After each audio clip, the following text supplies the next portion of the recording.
Bonjour, bienvenue dans la série sur l'électrodynamique classique. Nous nous attaquons maintenant les systèmes radiatifs et le rayonnement multipolaire. Alors précédemment, nous avons décrit les propriétés des ondes électromagnétiques et de leur propagation dans des géométries ouvertes et fermées, sans véritablement nous interroger sur la génération de ces ondes, à part un petit peu dans le cas des guides d'ondes. Nous allons maintenant combler cette lacune et analyser l'émission de rayonnement par des densités de charge et de courants oscillants. Dans un premier temps, notre traitement sera relativement direct et ne recourra à aucun formalisme sophistiqué. Il concerne des systèmes dominés par un rayonnement dipolaire électrique, dipolaire magnétique ou quadripolaire électrique, ou de sources suffisamment simples pour permettre une évaluation immédiate des champs radiatifs.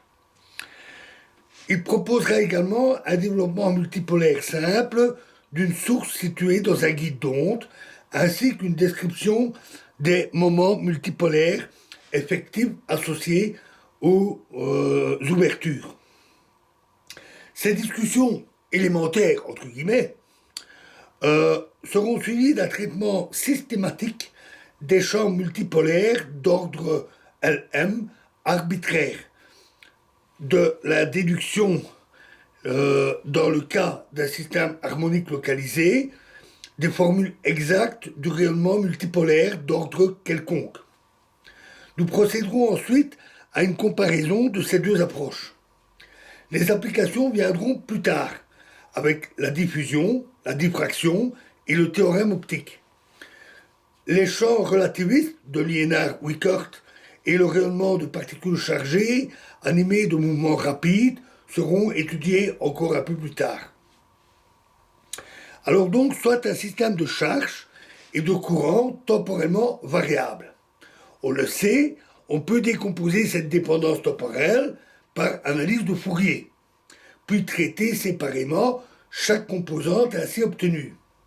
Il n'y a donc aucune perte de généralité à considérer les potentiels, les champs et le rayonnement d'un système localisé de charge, ρxt et de courant jxt,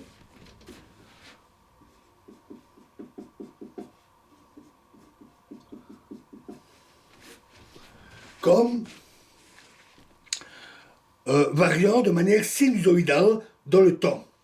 Donc ρ de x, t sera écrit ρ de x fois e exposant moins i oméga t, et jxt sera jx e moins i oméga t.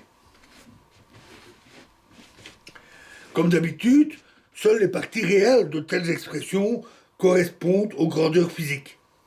Les potentiels et les champs électromagnétiques sont alors censés avoir la même dépendance temporelle.